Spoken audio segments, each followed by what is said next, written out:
This week on the Analog Circle podcast, Respawn Entertainment is officially working on a new game.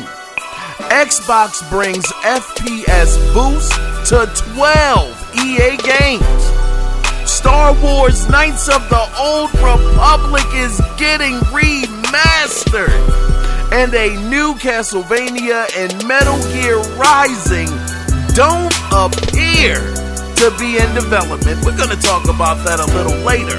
But all of these stories and a few more can be found here in episode 174 of the Analog Circle podcast. I am your host, Kiaun Mitchell, and I want to say thank you for being here and welcome to the show. It means so much to have you guys here tuning in and listening, so thank y'all. Now, with that being said, if you want to be a part of the next listener feedback episode, to star in it, be a person there, that wants to get their voice heard on some of these topics that we cover, or your own questions that you may have. You can do it two different ways. You can either call in at 443-216-9934 and let your voice be heard. Feel free to pick up the phone and call. It's okay. Or you can email the show, and the email address is simply the Analog Circle Podcast at gmail.com. Also, if you want to listen to some previously recorded episodes of the podcast, head on over to Google, type the Analog Circle Podcast into that search engine. It'll take you to where you need to be. Y'all know the rest, and enjoy yourself. Now, with that being said, I want to go ahead and get into what we all come here for, and that is the gaming news that went down. So let's start this week off with some exciting Star Wars news. And I already mentioned it in the intro, but when speaking on the YouTube Min-Max show, Bloomberg journalist Jason Schreier said this, and I quote, "This is public at this point. I've basically confirmed as Aspyr, that's the name of the studio, Aspyr, Aspyr, which is the company that's ported a bunch of KOTOR games, is working on the remake." End of quote.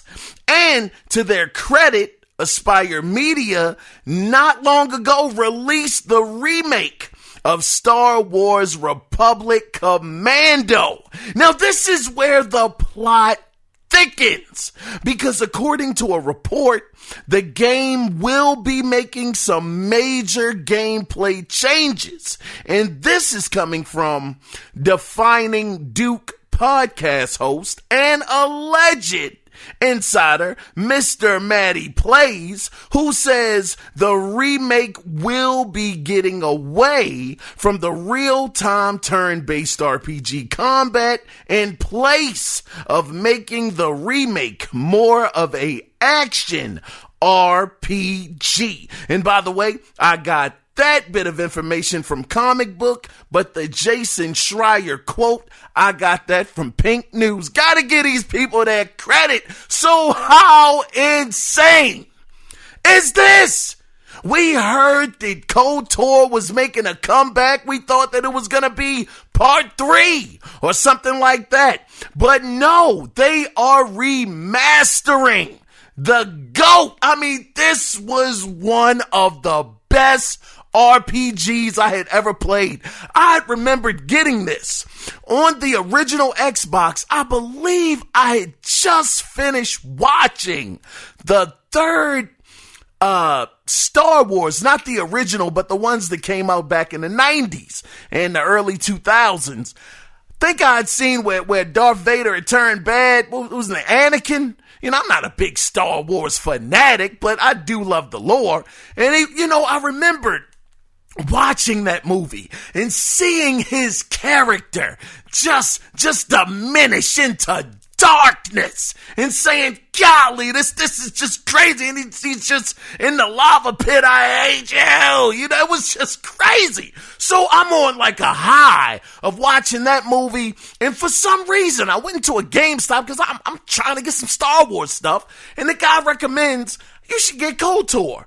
I'm like, wow, Knights of the Old Republic? I'm like, oh man, I don't know, it's an RPG. He's like, yeah, you're gonna enjoy it. And the choices that you were able to make, that right there, that was the birth of Mass Effect right then and there with that title. BioWare did so amazing with that game. And the second one people may forget, but BioWare didn't work on the second one. What was it, the Sith? Lord of the Sith or whatever it was. That wasn't BioWare. Couldn't put that one on them. That one wasn't as good. But that first one, oh my goodness, what an incredible story. And the consequences, seeing your character be able to make these different decisions, and it actually really impacted the way that your character looked. It was the first time I'd ever seen anything like that. So, I mean, I am myself, I still have my original copy of KOTOR in the basement, in the tote, with the Xbox, in its original box, sitting downstairs. This is something I'm so excited to hear more about. Now, hopefully, I gotta put this caveat out there. Gotta do it like I always do. This is still a rumor. Jason Schreier is the one that is reporting on this. He's saying it's public, but we haven't heard EA or Aspire come out and say it officially. So we do still have to take this with a mustard seed of truth. But gosh, I hope this is real and it's true. I hope it's 100% confirmed. I couldn't find where it was 100% confirmed. Even though people were saying it was, I didn't find that article. So if it was confirmed 100%, please let me know. But the other thing that I wanted to talk about when it comes to Knights of the Old Republic is them changing the RPG style from turn-based to actually being more of an action RPG, possibly, I guess, like The Witcher 3 or Final Fantasy 7 Remake. Oh, man, you talk about real time, because that was an interesting mechanic of Knights of the Old Republic. It kind of was real time, but it had like a cooldown moment where you couldn't fight the whole time. So it was different. It wasn't quite turn-based 100%. It was a little different. But if you're telling me that you just have 100% control of the character, I'm all in. Count me in. I'm excited about this. Who knows? E3. Man, my E3 dreams are bigger than, I don't know what. My E3 dream, I'm probably going to be let down humongously when E3 comes up. But anyway, that's it. I've covered this one long enough, talked about it long enough. We gotta move on. But Knights of the Old Republic remastered. Oh, I can't wait to see and hear some more news about this one. But let's go ahead and in the I guess for time purposes, let's go ahead and move on into the next story. So this next story, it isn't major, but it is a bit interesting, because the once PS5 exclusive Godfall, after 6 months, it has been rated by PEGI for the PS4. Now, if you weren't familiar, PEGI is the European rating board. So it looks like the PS5 launch title will be on PS4 anytime after May 12th, because that's when the 6-month PS5 exclusive contract will expire. So this got me to thinking, and also, before you guys ask, there was no word whether or not this game will be coming to Xbox after that May 12th expiration date happens. I mean, good grief, we all would, man, I'm all tongue-tied. We've already seen that with Final Fantasy VII Remake, that expiration date on that contract was supposed to have been in April. I think April 10th And April 10th has been long gone. You know, and we still haven't heard any word about Final Fantasy VII coming to any other platforms outside of PlayStation. So it may be somewhat of the same deal when it comes to Godfall, but nonetheless, if you are a PlayStation 4 owner and still haven't been able to get your hands on that elusive PS5, like myself, you were interested in this game, even though I heard it wasn't that great. I heard it was actually pretty bad, but it was beautiful. Oh, it was beautiful looking.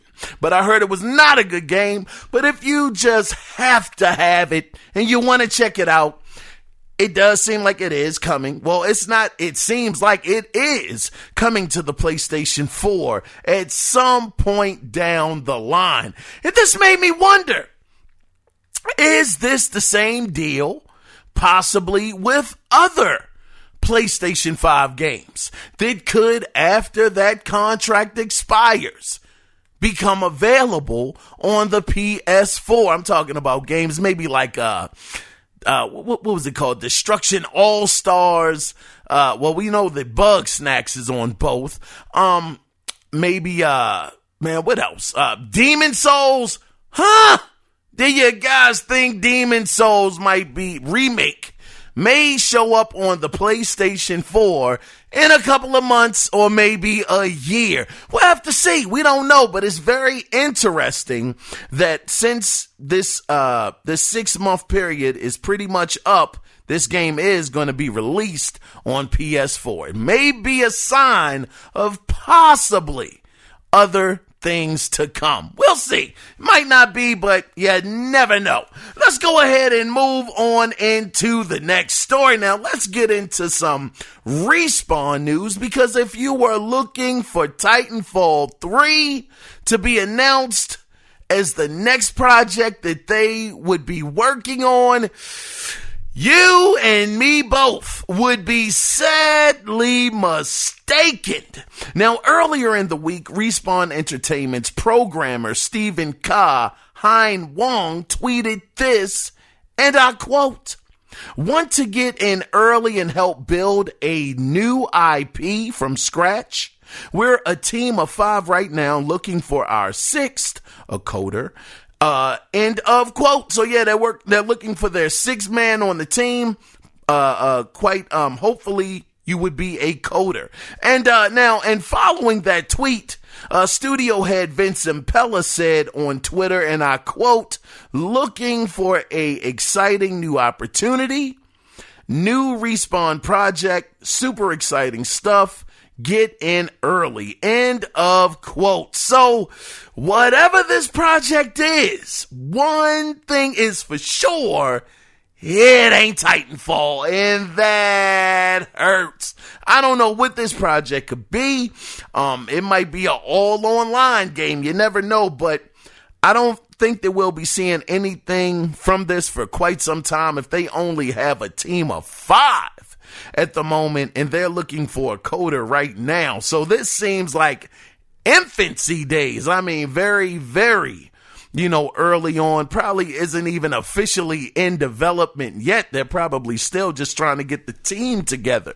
So since this is a quote new IP, that doesn't, it rules out that this could be them working on Jedi Fallen Order Part 2, even though I think that's a sure bet that game will release eventually at some time. It was pretty successful when it came to the sales, so I just can't imagine that EA wouldn't green light that, because the game was received very well, so much so that during the time when it released, people got upset that it wasn't put up for a Game of the Year award. So yeah, I mean, it seems like Respawn, these guys are pretty much basically batting 1,000 with whatever they do, and it looks like EA is going to let them go ahead and stretch their legs out a little bit more, start on a new IP, and like I said, what that new IP looks like or what it is,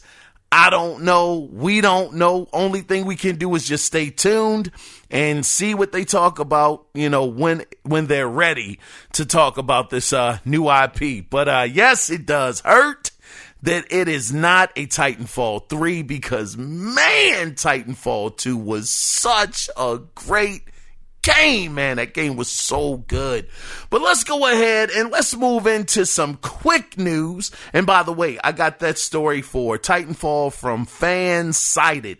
But we're going to get into some quick news here. Now, The Last of Us Part 2 is the first game to receive 300, count them, 1, 2, 3, 300 Game of the Year awards, making it the most awarded game in history. Now, this stat comes from online tracker GameAwards.net.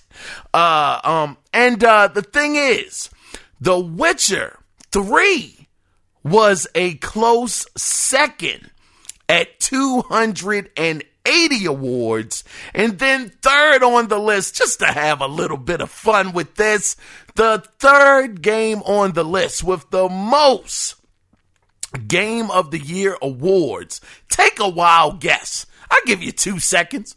1 Mississippi, 2 Mississippi. You got your answer? Well, if you guessed that it was God of War 2018, which was my second favorite game of the generation, only next to The Last of Us Part 2, then you would be a winner, and that game received 260 Game of the Year awards. So 300. Golly, Naughty Dog, how far you have come. I mean, this is the same studio that people might not know, or they might remember, that they worked on the 3DO fighting game Way of the Warrior. Ha ha ha! That is just laughable. That is so laughable. You would think to yourself, it is no way Naughty Dog was behind something like that. To the point where they are today, leading the industry, and that's impossible. That they started out making a game that bad. Man, that all that says to me is that any team, given the right resources, given the right leadership, given the right vision, they can become amazing. And the budget, because you gotta have the budget to go with the vision. You gotta have them, and the talent, but just starting from there to getting to where they are, leading the industry, man, I mean, bravo. God dog. Bravo, man. Shucks. Naughty Dog is absolutely, man, they're like top 3. I would say them, Rockstar, and who's third, man? Who's third on the list? I can't even think of anybody right now. I used to say BioWare was on my top 3 list, but they have slid, god dog. I mean, they have slid off the side of a building lately, so I can't name them. But, man, Sony Santa Monica, maybe. I'm telling you, Sony is so strong with their first party doggone development teams. The guys they have, the teams they have are just amazing. So, man, I don't know, but I'm wasting time right now. Congratulations to Naughty Dog. Congratulations to The Last of Us Part 2, my favorite game of last generation, getting 300 Game of the Year awards. Good gosh. And I got this story from thegamer.com. But let's go ahead and let's get into the next story. So earlier during the week, rumors started to swirl about Metal Gear Rising and Castlevania series, that there could be new games in the works for these franchises. Well, pump the brakes, ladies and gentlemen, because Inverse reached out to Konami about this, and a Konami rep said, and I quote, and it's heartbreaking, "I've confirmed with Konami that this is a renewal for the trademarks they have registered in the past. End of quote. So in short, the pre-existing trademarks were about to expire, so Konami had to renew them to continue to retain control over the names in Japan. Otherwise, other companies in Japan could use the names and brands without Konami's approval. Man, that hurts. That kind of reminds me of Capcom. A couple of years ago, oh man, we gonna talk about Capcom. Oh wait. But that reminds me, what was it called? Deep Down? It was one of the PlayStation 4 early demos that we had seen of a game that they were working on, but it never came to fruition. It never released. It just vanished into thin air. And then a couple of years later, the trademark had got renewed. And I was like, oh, shucks, does this mean that the game is still alive? Does it still exist? Nah, man, nah. They just renewed the trademark just to keep the name. So it seems like this is the same similar situation. No Castlevania. Now Metal Gear Rising, I could kind of care less, about that, even though, who was the main character in that? Raiden. Even though Raiden, that character, man, he's pretty dope in there. I mean, using the heck out of that sword, but for me, Castlevania, I thought that, man, I'm sure a lot of people would have loved to have seen that. Bloodstained did release. It kind of helped some people get through a bit of the lull of Castlevania not being around, but it's nothing like the original or the real doggone character. So if you thought that this was going to be, renewed or, remakes or new games were going to be revived, in these franchises, then unfortunately, at least at the moment, it doesn't seem to be happening. But switching over to Metal Gear, and I'm trying to remember this off of memory, and y'all know my memory is shot. But I do remember, it was a tweet, and I forget what the tweet was. It's this imaginary character. He works at, what was it, Metal Gear Solid 2? I'm forgetting what it was called. I told you my memory is bad, but anyway, in short, they're saying that it could be some news coming out on May 12th that will announce that Metal Gear Solid 2 Sons of Liberty will be getting a remake. Now, whether or not that happens, man, take it with a mustard seed of truth, but that's what's being said over on Twitter under this fake account of this person that allegedly works at the facility that was in Metal Gear Solid 2. Of course, it's all in good fun. I'm sure everybody knows it's a fake account, but that's what they're saying. So whether or not it happens, who knows? But I'm rambling at this point. Let's go ahead and let's move on into the next story. Now, in Xbox and EA news, Xbox Director of Programming, Major Nelson, made the announcement via Xbox Wire that 12 of EA's games will now support the 120 FPS Boost. Now, those games are Unravel 2, Titanfall 2, Titanfall, Star Wars Battlefront 1 and 2, Mirror's Edge Catalyst, which I have upstairs and have not started on yet. You have Battlefield 1, 4, and 5. You got Plants vs. Zombies, Garden Warfare 1 and 2, and Plants vs. Zombies, Battle for Neighborville. Now, for some games, this is worth noting. For some of the games, FPS Boost isn't enabled automatically. So in order to enable it, go to My Games and Apps, select your game, go to Manage Game and Add-ons. Then you want to go from there to go to compatibility options toggle. You want to go to compatibility options, toggle on FPS Boost and auto HDR and reset your console. That's how you will get the FPS Boost. Because I believe these are the games that don't have it automatically. So Unravel 2, you'll have to do that. Titanfall 2 as well. Battlefield 1 and 5, and Plants versus Zombies Battle for Neighborville. Those are the games where the FPS Boost is not automatically turned on. So make sure you follow those steps to be able to get the most out of these games with that 120 frames per second. Once again, excellent news coming out of the Xbox camp.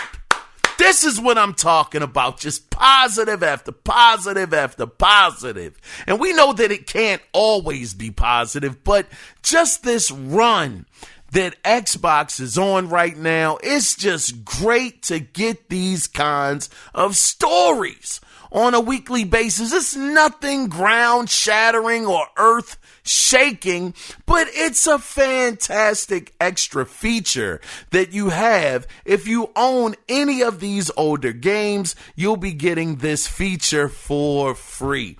Taking Titanfall 2 up to 120 frames per second, that is bananas. I mean, I'm going to take it. I can't wait to get a Series X. Man, if you guys have been following the podcast for quite some time, I told y'all that I would be getting a PS5 first. Hands down, the Series X did not have anything that I was interested in. The launch was terrible and all the other stuff I said. But I gotta say, man, God dog, these jokers out here working, man. They are working. And this is positive news, and it's great to hear that they're just continuing to stay on a certain path, that, you know, they're just doing a lot of things right. They're really gaining back that goodwill of the gamers like myself, where I really counted Microsoft out for the most part. I didn't think they were going to be competitive this generation. I really thought that Sony was going to absolutely just walk all over them this generation, and Microsoft wasn't even going to try and swing back. But they're doing things, man, and I like to see it. I absolutely love it. So I just want Microsoft to continue to do what they're doing, and the games are the final piece. Just make sure, Microsoft, no matter what you do, have some amazing games. And it could change it. I mean, it's not going to change it all the way around, but my gosh, the perception on Xbox is so much better already. If you bring out some amazing gaming experiences, yeah, buddy, it could definitely help the cause. Well, help Microsoft's cause for Xbox that much more. Game Pass is already a force. And my goodness, we're going to talk about that a little later. But let's go ahead and let's get into the next story. So let's get into some more PlayStation news. So a Reddit user who goes by the name Sully, how do you pronounce this? Sullivan? Yes, Sullivan II discovered that PlayStation is starting its own Steam Curator franchise page to keep all of its games in one place on the digital storefront. Now, at the moment, they have pages for Days Gone and Horizon Zero Dawn with links to check out the entire franchise on Steam. I got this from Games Radar Plus. Now, the interesting thing about this is that, good grief, this says to me, and I don't know what it might say to you guys, but with them actually coming in onto Steam, having their own Curator franchise page, this says to me that they are going to have quite a few more PlayStation exclusives coming to the Steam store. Now, we know that Jim Ryan, he has been honest. He said Days Gone is coming there in May. They already have Horizon Zero Dawn there. Death Stranding is on PC already. And he said that there are more coming in the future. Now, what are those going to be? Is it going to be The Last of Us? The Last of Us Part 2? Is it going to be God of War? I feel like this is going to happen. It's only a matter of time. Now, day and date, I don't think that's going to happen. Well, let me back that up a little bit, because I didn't think that this would be happening, where PlayStation 4 games coming to PC, I could not have imagined. I couldn't fathom the thought, if I said that correctly, that this would be a situation that these guys have over at Sony. I'm telling you that it just seems to me like Sony follows what Microsoft does almost to the T. I mean, Microsoft goes out there, they're honest, they tell us exactly what's going to happen. We're not going to have any exclusives, any Series X exclusives for at least the next 2 to 3 years. And I mean, they get shot the heck up. I mean, bang, bang, bang, bang, bang. I mean, they getting hit with bats. They getting stuff thrown at them. I mean, good grief, these jokers are taking all of the arrows. And then as soon as Microsoft, as Xbox is trying to get off the stage, crawling away slowly, because they've been extremely wounded by telling the truth, Sony peeks their head behind, in front of the curtain, from behind the curtain, I should say, by the way, we doing the same thing. Good night, y'all. Good night, y'all. And that's it. It's like, man, these guys, they sit and they let Microsoft take so much of the fire, and they just wait for the right time to drop the information on their fan base. There ain't never a right time. They just, try to calculate it as best as they can. But, yeah, man, so it seems like they're really taking this Steam thing very seriously. And it's interesting, too, because I believe they dropped $200 million for Epic. So I thought that maybe it would be of course, it's some kind of partnership there. I would have thought they would have had more of an emphasis on being on their storefront, the Epic store, as opposed to Steam. But who knows, man? This is still early. The person, what was his name? Sullivan, the second, he did say that this was an early build that he found of it. So, yeah, it's not officially up yet, but it's something that they are working on. So who knows? They might have the same thing on the Epic storefront as well. But we'll have to see. But one thing is for sure, their games are 100% definitely coming to PC, and maybe more than we could have imagined. So we'll have to keep our eye on it and stay tuned. Now, up next, let's jump over into some Cyberpunk 2077 numbers. Now, CD Projekt Red confirmed that PC players bought the most copies of Cyberpunk 2077, totaling around 7.7 million copies, making up 56% of the sales, while PlayStation 4 sold 3.67 million copies, making up 28% of the sales, and Xbox One sold, 2.33 million copies, making up around 17% of the sales. Now, to be fair, the lower sales on console, it could have been due to how bad the game was performing on those platforms. But either way, CD Projekt Red walked away with, it was estimated around $447 million, which in the fourth quarter, that's what they made in the fourth quarter, $447 million, and I believe it was in net sales. So that was net.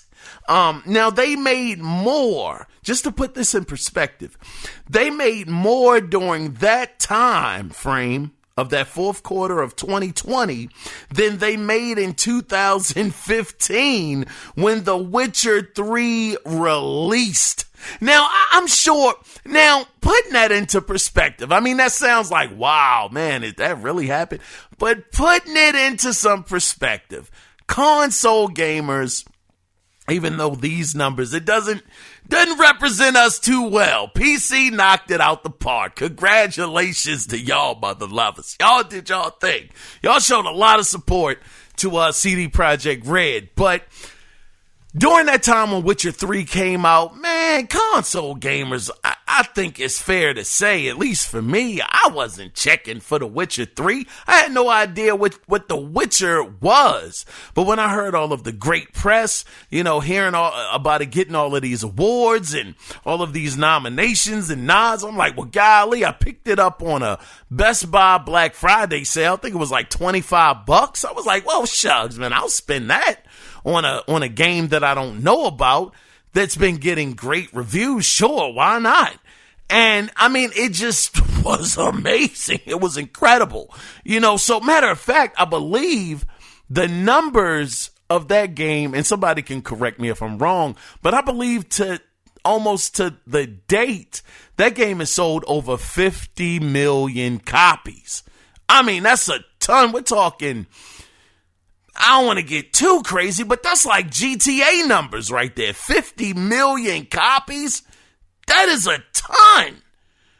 So they had built up that goodwill off of The Witcher 3, which is why I think CD Projekt Red, well, not CD Projekt, Cyberpunk 2077 sold as much as it did, and they made more during that quarter, that fourth quarter of 2020 versus how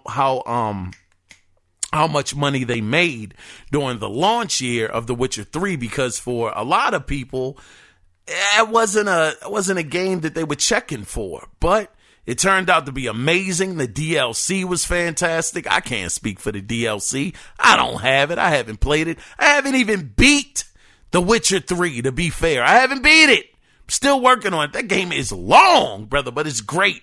It's a fantastic game. But I'm rambling at this point just to put a bow on this one.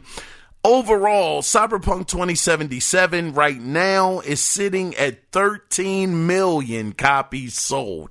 So, God dog, man. And I believe that they lost.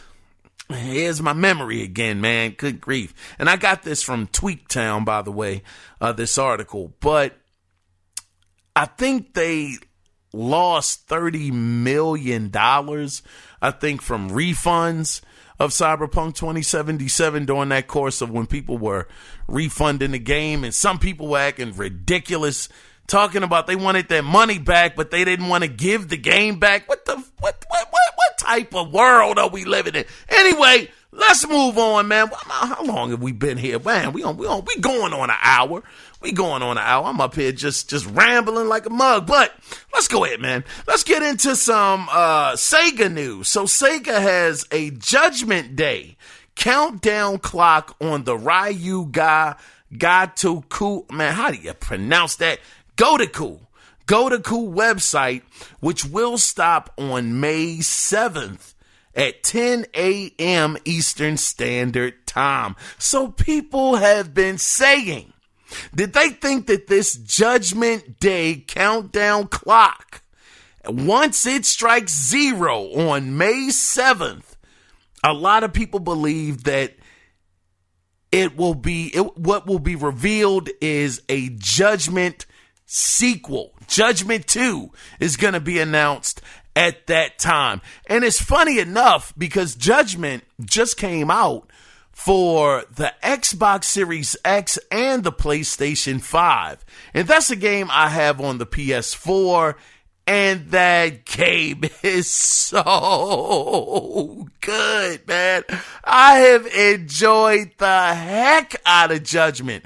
Judgment is, I would have to say that it is in line with what Yakuza is. I have to believe that, because it's Sega. Sega makes both. They're pretty similar with long dialogue and real heavy on story.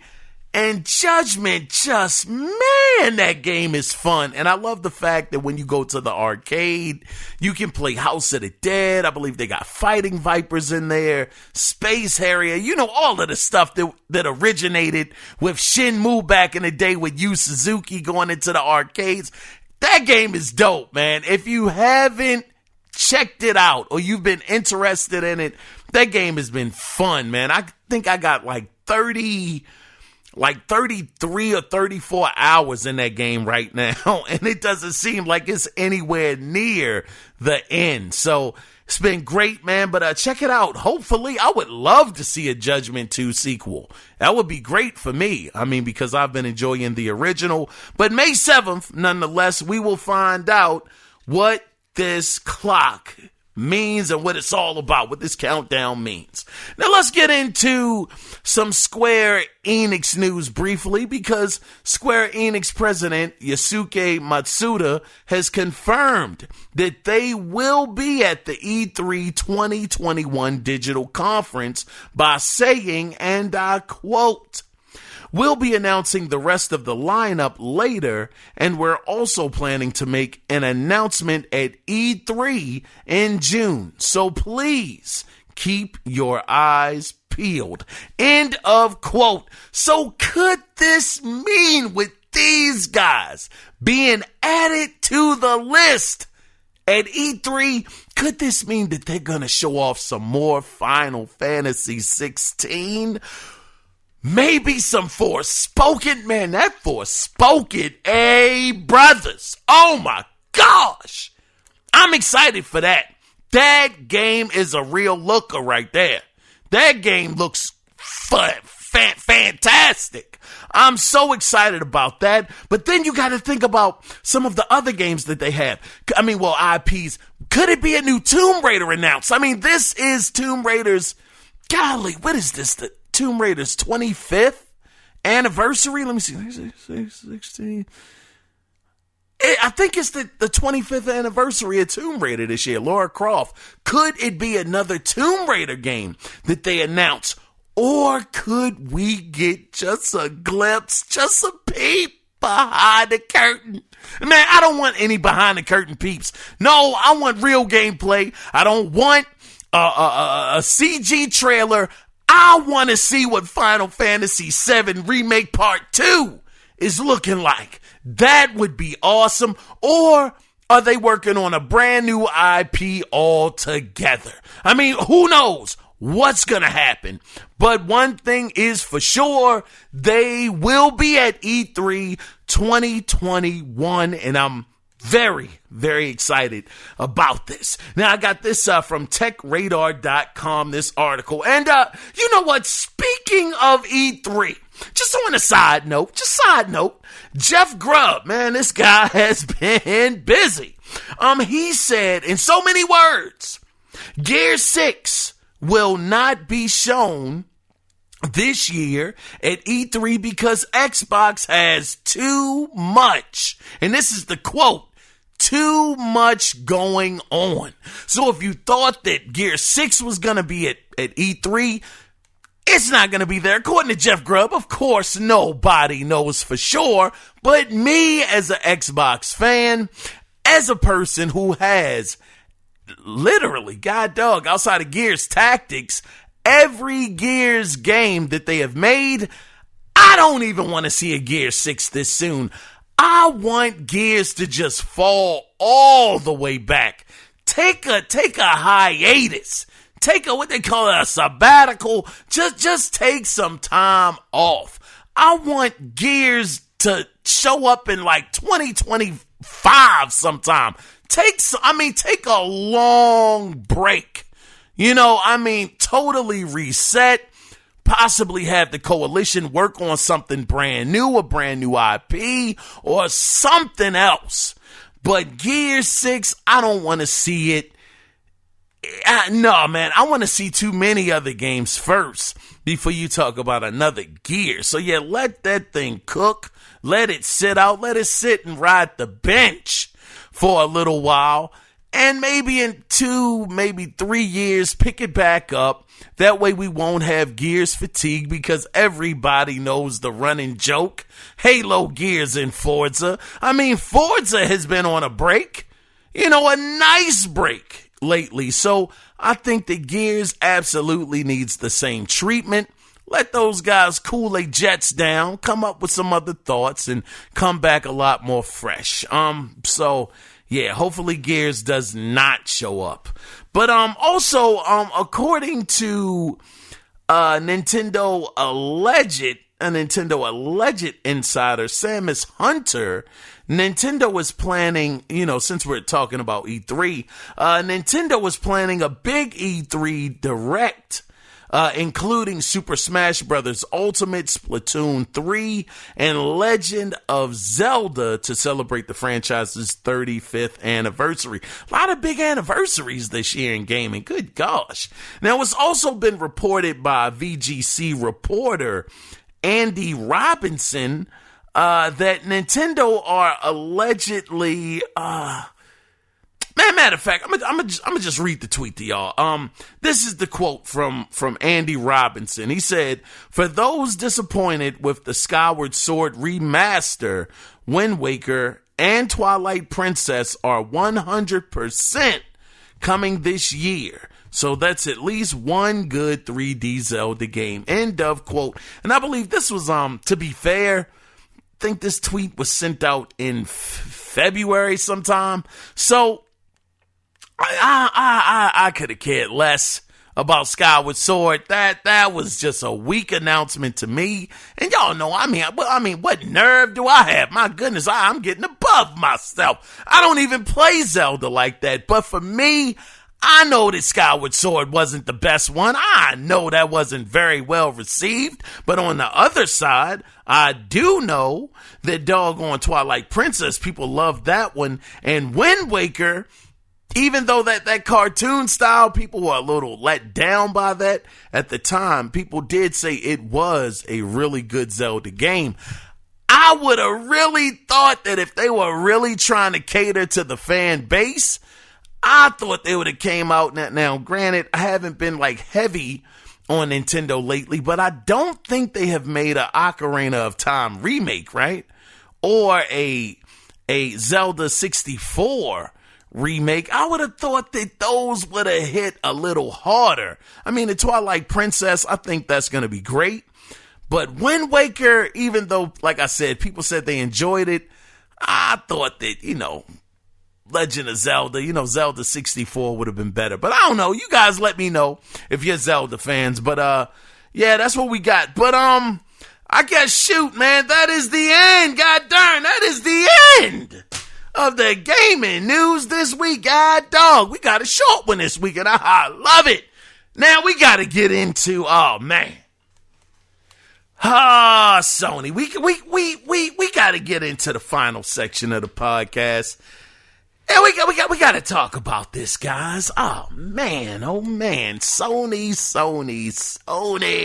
God dog. So this is where the question of the week has come from. You guys saw it already, so we're going to get into it officially. But is Sony being anti-competitive? Now, unless you just haven't been keeping up with the gaming news, you might be saying, you got to be kidding me. No, they're not. These guys are out there fighting their heart out. I mean, they're releasing new IPs. Jim Ryan is giving games away for free. I mean, they're doing everything they can to fight the competition off. And that is true. But, man, this had to be some of the biggest news of the week, in my opinion. But here we go. Let's jump into it, man. It was revealed earlier this week from Twitter user. I want to give this brother all his credit. Alfred Lamecchi, and you spell his last name Lameche. Now, according to this gentleman, Alfred Lamecchi, Sony blocked Resident Evil 8 from coming to Game Pass via a contract with Capcom. Now, we don't, because we got to be fair here, we don't know 100% if these documents that he shared are real, to be fair.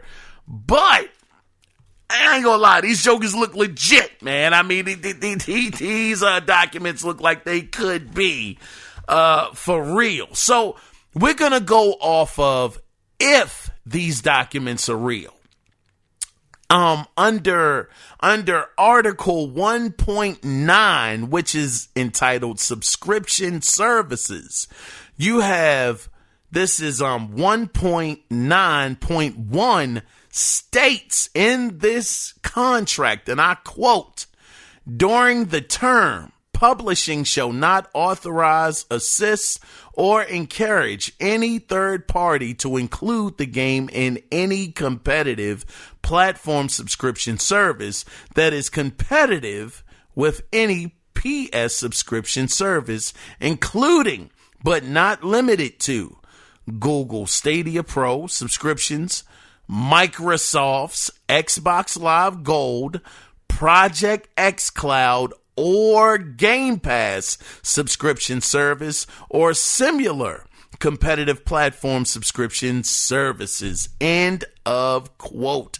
And just for a little bit of context, because some people may wonder, well, golly, they must have froze up after MLB happened. They're just doing what they got to do to combat Game Pass. Once again, if the documents are true and they are legit that Alfred Lemaitre has shared on Twitter, the date of the document is dated for April 24th, 2020. Ah, man. Let's talk about this, man. So here you have Sony. They said, look, Capcom, hey, man, if we're doing business together, you cannot put Resident Evil 8 in Game Pass. And to be fair, they even threw out Google Stadia Pro, threw them in the mix as well. But I would have to say, man, this sucks. Oh, man. Now, we don't know even if the game would have made it to Game Pass. To be fair, we don't know. But just the fact that Sony has said this, in their contract, does this make Sony, is this Sony being anti-competitive? And the other thing that I've heard as well, and I couldn't find the documents on that one because I was running short on time. I ain't even going to say that. I just couldn't find them. I couldn't find the article that had anything with it in it. But they also said that Sony has this clause in the contract where everything has to be parity. If it's on the Series X, it has to be the same across the board. On PlayStation 5, Series X can't be better. It can't have better resolution. Just has to be parity across the board. Everything has to be, pretty much the same. And it's like, man. I mean, Sony, God dog. I mean, now I didn't even know that was a thing you could do. And once again, if it's true, if it's really in the contract and it's a real thing, having parity, man, and then blocking Game Pass from getting Resident Evil 8. Oh, man, this is what I will say on the matter. And I can't wait to hear from you guys. I mean, good grief. This is a good one. I would have to say, man, just looking at it from a business standpoint, because at the end of the day, these companies are businesses. They only care about the bottom line, and that's it. They don't care about me. They don't care about any of us. They're not going to come to our rescue if we're getting kicked out of our house or our car payment is late. God dog, Phil Spencer ain't going to magically appear at my front door and say, oh, by the way, I paid your mortgage this month. It ain't going to happen, God dog. It just isn't. So at the end of the day, it's business. And business is a cutthroat industry. Business in general. I mean, I always think back to that McDonald.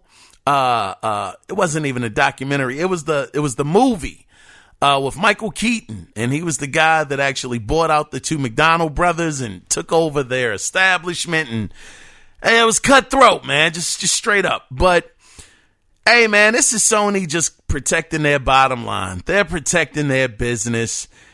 it's business. You know, they have to make sure that, okay, we have a contract with y'all. I believe it's for $4 million that Sony is going to cover for advertisement costs for Resident Evil 8. With them kicking out that kind of money, they just want to make sure that they're not going to go behind their back and then make the other platforms look better than their own. And they're the ones kicking out the bread to get, Resident Evil seen on, to a bigger, well, maybe not a bigger audience, but they're advertising the game, so yeah, I mean, I don't think it's as deep as people are making it out to be. As a consumer, it sucks. It really sucks that Sony is doing this, and I don't like it. But, I mean, what can you do? I mean, Microsoft, they're going to have to do the same thing. They're going to have to put in their clause or their contract that, once it comes to Game Pass, I mean, I don't know how they're going to do anything like that because Sony, at this point in time, they don't have a Game Pass-like service. And it doesn't seem like that's going to be happening because I forgot to mention that over in Poland, they're going to be premiering their video service, I believe, over there, for a year for free for people who have PlayStation Plus, which they're going to be adding that on is more value to the service, which I don't know how that's going to combat Game Pass. It just doesn't seem like the two match up, doesn't correlate, because one is about movies and games and one is strictly about just games. So I don't know, but yeah, I don't know. I don't think it's as serious as people are making it out to be. It's just business at the end of the day. Sony doesn't want to waste their money. The $4 million that they're putting up for these advertisements of Resident Evil 8. They're putting advertisements, I'm sure, on their digital store for the game. So yeah, I think it doesn't go any further than that. But once again, as a consumer, I'm very, very upset and I'm angry. That, well, not angry. It would be fake rage, on my part, that Sony would do such a thing, but it's business. Anyway, I want to hear from you guys. If you want to chime in on is Sony being anti-competitive on the feedback, not feedbacks. I used to say that when I would record both on this episode. But if you do want to be part of the listener feedback episode, you can do it two different ways. Either call in at 443-216-9934 and let your voice be heard, or email the show, and the email address is simply theanalogcirclepodcast@gmail.com. I was your host, Kiaun Mitchell, and I want to say again, thank you guys for being here this week. It's so appreciated. Thank you guys for the amazing support. Really means a lot. And with that being said, we're going to get ready to get the heck on up out of here. But before we officially wrap it up and put that bow on it, always remember one thing. It is not about the consoles. It is about the games. So until Wednesday when we do it again, you guys take care. Be safe out there. Bye-bye.